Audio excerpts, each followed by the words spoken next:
أعزائي المشاهدين، أهلا بحضراتكم في كل مكان. معاكم في تغطية جديدة. معانا الأستاذ محمد رمضان منصور، المحامي بالاستئناف العالي ومجلس الدولة. طبعا كلنا عارفين قضية أميرة، القضية اللي اشتهرت كلها بأن هي انتحرت، وفي أقاويل تانية قالت ده هي الموضوع موضوع جن وسحر، وكلنا احترنا كتير جدا في الأقاويل، وكلنا في تساؤلات كتير جدا، ومتابعين ما زلنا متابعين القضية. وسمعنا من فترة أقوال الأم والأب، وكان أول ظهور لهم، وما زلنا متابعين مع حضراتكم مع محامي الأميرة الله يرحمها. هيوضح لنا بعض الحاجات وبعض الحقائق اللي كلنا بندور عليها، والتساؤلات اللي بتدور في أذهاننا. احنا بنرحب بحضرتك يا فندم. اهلا بحضرتك، اهلا بيكي. ممكن بقى توضح للمشاهدين حضرتك المحامي أميرة الله يرحمها؟ احنا محتاجين بقى توضح لحضرتك ايه الجديد في القضية. هو جديد في القضية. احنا امبارح رحنا لنيابة ميت سلسيل، تمام، النيابة المختصة بالقضية. التقرير الطبي، الطب الشرعي ورد، تمام، بالأوراق. اطلعنا عليه، كنت أنا موجود، أنا ووالد أميرة ووالدتها وناس تانيين من أهلها يعني. التقرير الطبي جه أضاف حاجة جديدة، اللي قال في ضمن بنوده بعد وصفه للإصابات اللي بيها، تمام. قال إن الإصابات دي جائزة الحدوث من آخرين. بمعنى إن ممكن في احتمالية إن يكون في ده نتيجة الإصابات اللي بيها، نتيجة اعتداء عليها، تمام، هو اللي حصل أو هو اللي أحدث الإصابات دي بيها، تمام. فبناء على اللي جه في التقرير ده، طبعا ده تقرير من ضمن تقارير تانية لسه ما وردتش، فبس هو ده التقرير الاولي او اول او لا، هو اول تقرير ورد، هو مش مبدئي، هو ده نهائي، بس ده اول تقرير ورد من ضمن بقيه التقريرات اللي لسه هتيجي، تمام. فاحنا بناء على اللي جه في التقرير، تمام، وجهنا الاتهام لزوج أميرة أحمد، تمام، الله يرحمها. بحكم ان هو كان اخر واحد معاها، اخر واحد كان متصل بيها ومتعامل معاها، الوحيد اللي كان موجود في البيت او متواجد في البيت في اليوم ده، تمام، لانه اهله كلهم كانوا خارج البيت، فهو الوحيد، اخر واحد شافها، اخر واحد تعامل معاها. هو في حاجات غامضة، في حاجات مبهمة بالنسبة لنا، تمام، مش واضحة. فاحنا وجهنا له الاتهام بصفته ان هو المسؤول عنها وان هو زوجها، ان هو المفروض اللي يبقى يدينا اجابات مقنعة واضحة باللي حصل. وبعد كده احنا لسه بقى في بقية تقارير زي ما قلت لحضرتك، لسه في انتظارها ان شاء الله تيجي. احنا طبعا سمعنا اقاويل كتير جدا، والطب الشرعي هو الفيصل بين الاقاويل دي. ان في مثلا ناس بتقول اول عريس اميره قال ان هي كانت بتعاني من حاله نفسيه، وان في وارد يكون في جان في الموضوع وكده. انت حضرتك بتاكد ان مستحيل يبقى في جان والكلام ده كله، او ان هي يعني هو السبب في كل ده؟ هو بمناقشتي معاه لأميرة قالوا إن هي طبيعية جدا، مفيش لها أي سوابق عصبية أو نفسية،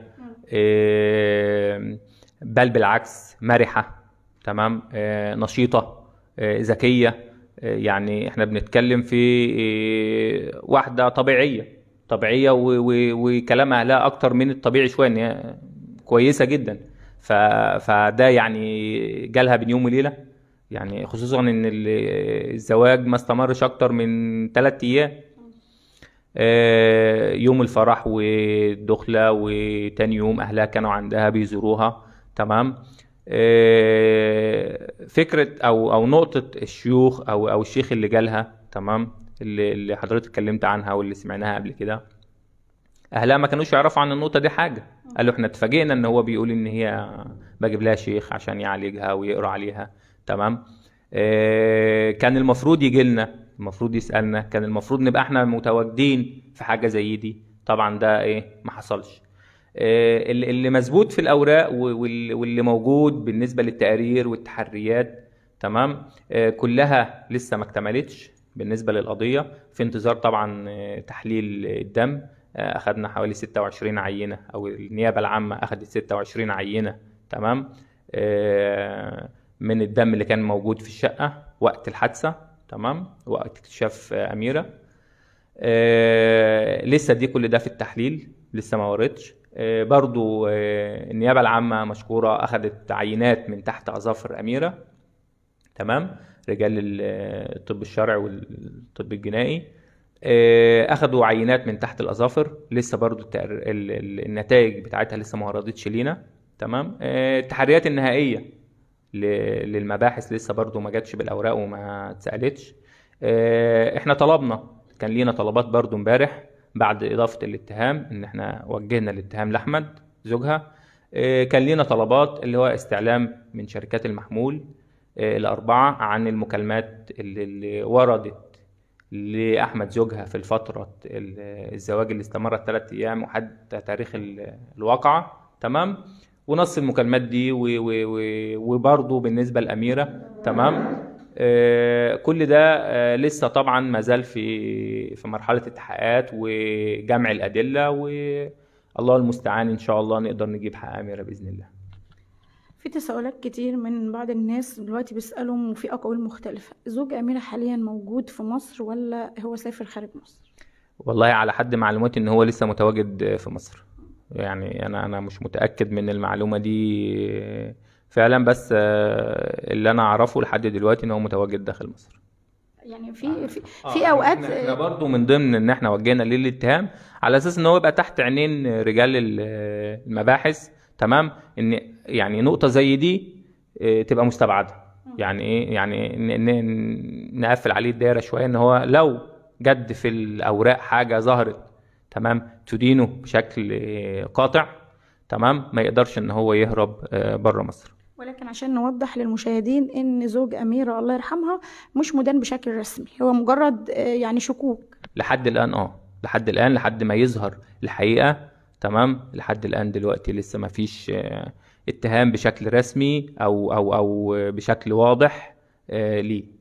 المشاهد بقى حابب يفهم من حضرتك ذكرت ان اخدوا اكتر من عينة دم، حوالي 26 تقريبا 26 عينة دم.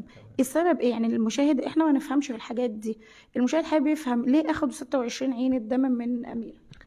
لا، هم اخذوا من المكان. يعني هو برضو ده جهد مشكور للنيابة العامة، تمام، بحيث ان هي تقدر توصل يعني مع كتر العينات من اكتر من مكان، بحيث ان هي توصل لاي دليل يفيدنا في القضية. هل كل الدم ده اللي موجود على الارض ده دم أميرة بس؟ في دم تاني؟ في الدم ده عقاقير، مخدر، تعاطت حاجة، أخذت حاجة؟ كل ده هيوضح إن شاء الله بإذن الله لما التقرير تيجي. إن هي مثلا ممكن ده وارد، ده من ضمن السبب الدم، الشكوك إن ممكن تكون أخذت نوع دواء معين يكون السبب، إن هي ده وارد، ده كل دي شكوك، ولكن لازم حضراتكم يعني يبقى كل الدايرة مكتملة. تمام. كل ده لازم إيه يعني يبقى ليه احتمالات، ونبحث فيها وندور فيها، وإن شاء الله نوصل للحقيقة ونجيب حق أميرة بإذن الله. طب الشيخ اللي كان حاضر في الموضوع ده وتم التحقيق معاه وتم احتجازه حوالي 15 يوم، هو وزوج أمير، موقفه ايه في القضية؟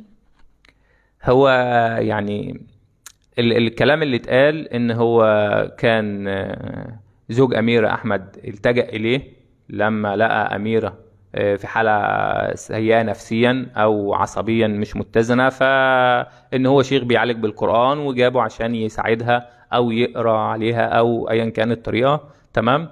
ويوم الواقعة كان المفروض إن هو رايح يجيبه، ده على كلامه، على الرواية اللي هو قالها في النيابة، إن هو راح يجيبه، فاتأخر معاه فترة من الزمن، تمام. وبعدين لما جه معاه ووصل لحد البيت، كان هما الاثنين الوحيدين اللي دخلوا، اول ناس لقوا أميرة واول ناس شافوها. وبعد كده هو زوجها شالها وحطها في توك توك ووداها للمستشفى، وبعد كده بدأت بقى التحقيقات وبدأت الإجراءات بعد كده. فهو كان اتصال الشيخ ده بالموضوع طبعا، واتسأل في الأوراق وقال كلامه ما خرجش عن الرواية اللي أنا حكيتها دلوقتي، وده طبعا لحد ما تظهر الحقيقة ونشوف فعلا في واقعة مقصودة في بنعتذر عن قطع اللايف بسبب سوء شبكة النت مش أكتر.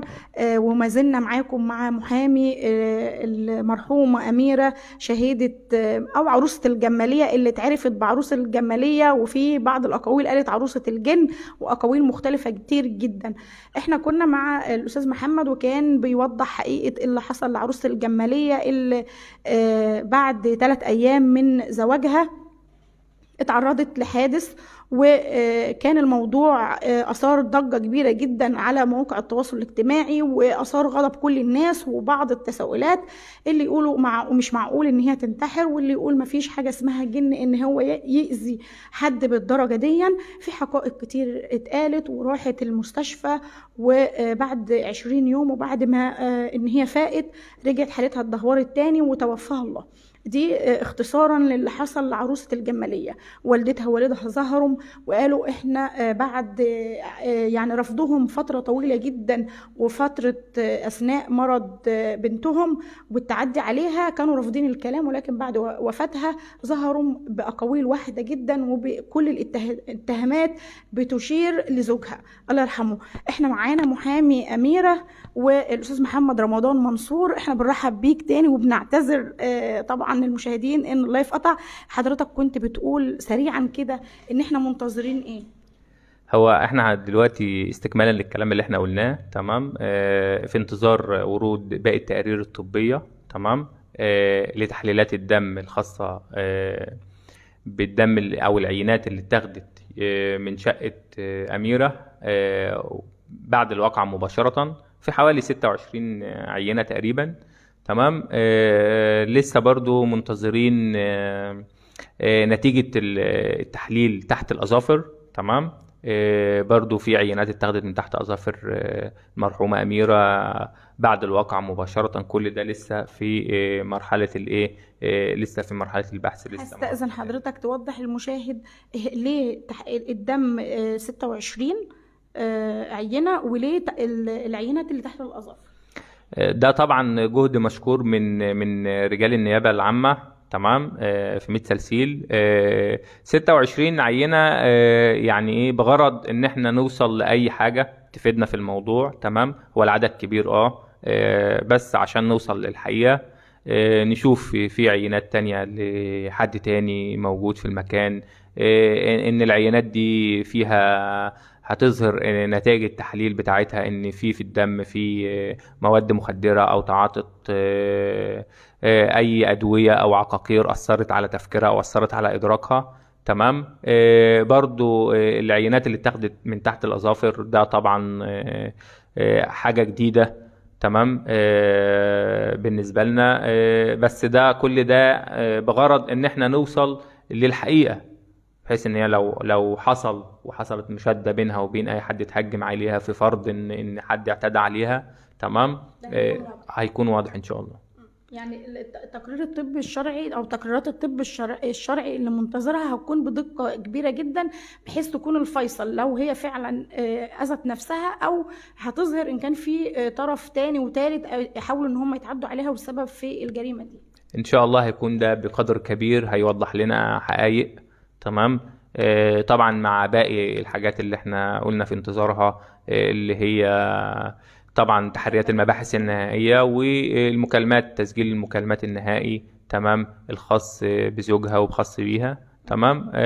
وكل ده ان شاء الله او اي حاجة جديدة تظهر لنا من خلال يعني الايام اللي جاية ان شاء الله. العريس أميرة أو زوج أميرة الله يرحمها كان متجوز قبل كده، وعرفنا إن هي زوجته رفعت عليه قضية خلع بعد الجواز بحوالي شهرين أو حاجة، وتعرضت لنفس الأحداث الأولية اللي أميرة تعرضت لها أول يوم الجواز. هل ده فعلا صحيح؟ والله انا ما اقدرش اجزم بصحة الكلام ده، بس ده انا كلام سمعته مرسل من اهل اميرة، ما يعني هم يسألوا بقى في حاجة زي دي، انما انا بالنسبة لي او قدامي في الورق ما فيش حاجة اكيدة بتأكد الكلام ده. ما فكرتش حضرتك ان مثلا ممكن تستعينوا بزوجة زوج اميرة الاولانية؟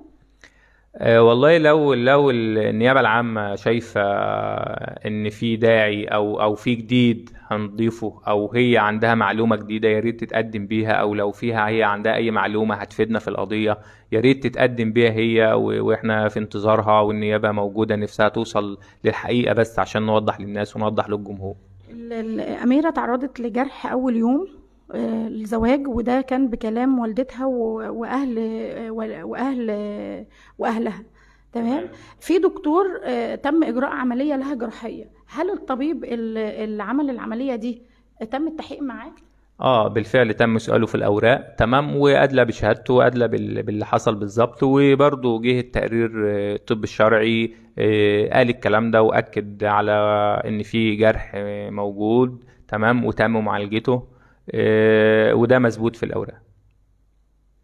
وده طبعا بينفي الكلام اللي اشيع ان هي كانت عذراء. تمام. حضرتك كنا اتكلمنا في موضوع الكاميرات في اللايف في الاولاني، وكان تم قطع اللايف. محتاجه بس حضرتك توضح الكاميرات اللي موجوده في البيت، هل الكاميرات دي وضحت حاجه اثناء التحقيقات، ولا ما زلنا لسه ما نعرفش اي مفاجآت؟ والله هو اللي حصل ان رجال النيابة العامة ورجال البحث الجنائي طبعا فحصوا الكاميرات دي بدقة، تمام، وفرغوها واطلعوا عليها، ورجال الدعم الفني فحصوها بحيث ان هي ما فيش فيها قطع، ما فيش فيها تلاعب، تمام. بس للأسف ما وضحت لناش اي حاجة وما بينت لناش الحقيقة، تمام، كاملة. يعني احنا لسه برضو مش قادرين نوصل او نتأكد في حد فعلا دخل البيت، في حد ما دخلش، هل في مكان مخفي علينا ما قدرناش نوصل له ولا لأ، تمام. في طريقة من خلالها لو صح واستخدمها الجاني في ارتكاب جريمة على أميرة او كده، لو صح الكلام ده، كل ده لسه طبعا ما هوش واضح قدامنا. ولكن رغم كل التحقيقات وكل ده، ولكن لم يتم الاتهام رسمي لزوجها. لا، احنا وجهنا ليه الاتهام زي ما قلت لحضرتك قبل كده. الاتهام احنا وجهنا له بصفته ان هو كان اخر شخص متصل بيها، وكان هو الوحيد في اليوم ده اللي كان متواجد معاها في المنزل، تمام، وهو ادرى واحد، وفي نقط زي ما قلت لك مبهمة ومش واضحة بالنسبة لنا، وحاجات محتاجة اجابات وتساؤلات عندنا مش قادرين نوصل لها، تمام.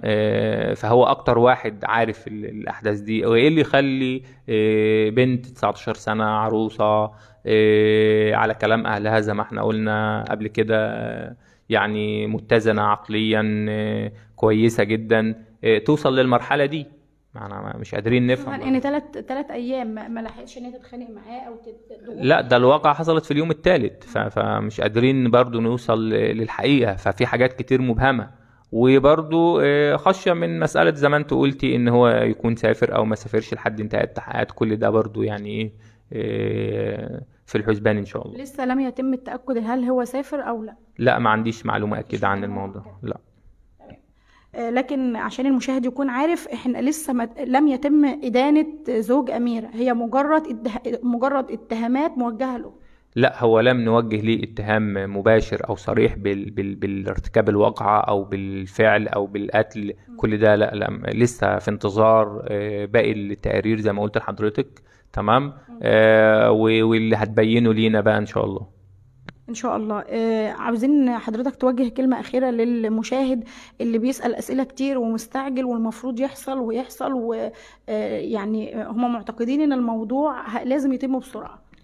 لا، هي دي طبعا دي تحقيقات، وفي جهات كتير بتحقق في الموضوع ومتابعة الموضوع، يعني الموضوع مش حاجة بسيطة، تمام.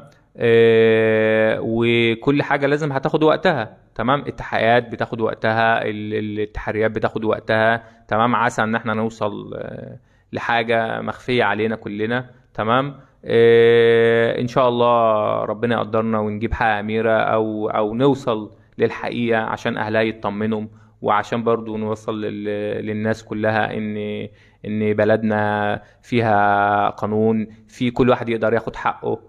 كل ده ان شاء الله ربنا يقدرنا ونوصل له باذن الله. احنا بنشكر حضرتك يا استاذ محمد. الله، شكرا. أعزائي المشاهدين، كنا معاكم مع الأستاذ محمد رمضان منصور، محامي المرحومة أميرة المعروفة أو اللي اشتهرت بعروسة الجمالية، اللي اتعرضت لطعنات متفرقة في جسمها، حوالي 23 طعنة تالت أيام زواجها، وأقاويل كتير اتقالت، انتحرت وجان. وطبعا الفيصل هو تقريرات الطب الشرعي وليس تقرير واحد، ومنتظرين الحقيقة.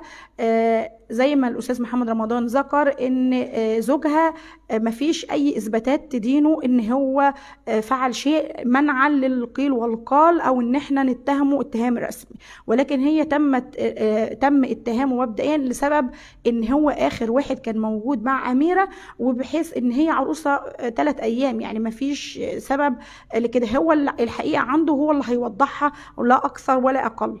منتظرين تقريرات الطب الشرعي. وزي ما الأستاذ محمد وضح لحضراتكم، حوالي 26 عينة دم تم اتخاذها من مكان اللي حصل فيه الواقعة، وتحت الأظافر، وتفريغ المكالمات، وكل ده الحقائق الفترة اللي جاية إن شاء الله بإذن الله هتوضح هل هي فعلا انتحرت وهي اللي عملت في نفسها كده، أو هو في جريمة بالفعل. هنعرف الفترة القادمة لكي يعني عشان أهلها يرتاحوا ويعرفوا لو أميرة لها حق إن شاء الله بإذن الله هيرجع وهيجي، ولو أميرة هي اللي كانت بسبب ضغوط أو أي تشابه إن هي انتحرت، بنطلب لها الرحمة والمغفرة. بنشكركم على حسن المشاهدة، والسلام عليكم ورحمة الله وبركاته.